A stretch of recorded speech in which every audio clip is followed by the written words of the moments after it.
isang Pilipinas. Hindi para sa iilan lang. Hindi para sa iilan lang ng mga politiko. Hindi yan para sa inyo ang pera na yan. Mga nakaw na pera yan. Hindi tayo papayag ang pera ng Pilipinas ay nanakawin nilang muli. Hindi na tayo papayag.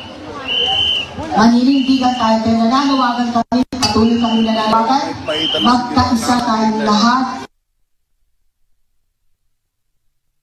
Kaya nananawagan kami, patuloy kami nananawagan, patuloy kami nananawagan, magkaisa tayong lahat. Ito ang gabi na pasimulan natin ang pananawagan at hindi tayo titigil.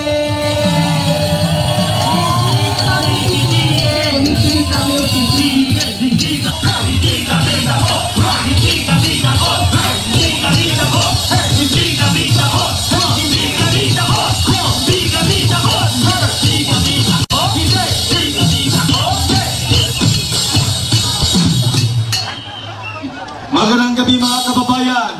Lumingon kayo sa airport side. Nakita niyo makapal na tao, mga kasamahan natin yan!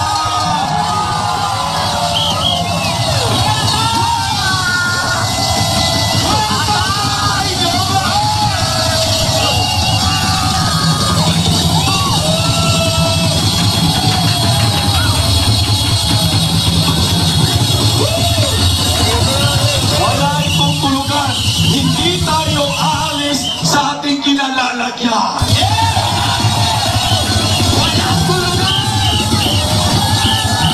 Narinig nyo si Torre at yung announcement nila na paulit-ulit? Sabi nila, sumunod daw tayo sa batas. Hindi!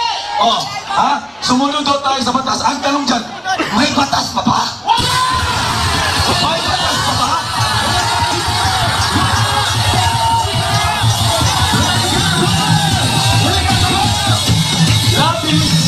Labis ang pang-abuso sa kanilang kapangyarihan. Ha? Sa tuwing magsasalita yan si Torre, huwag na huwag kayo maniwala. Sinungaling yan!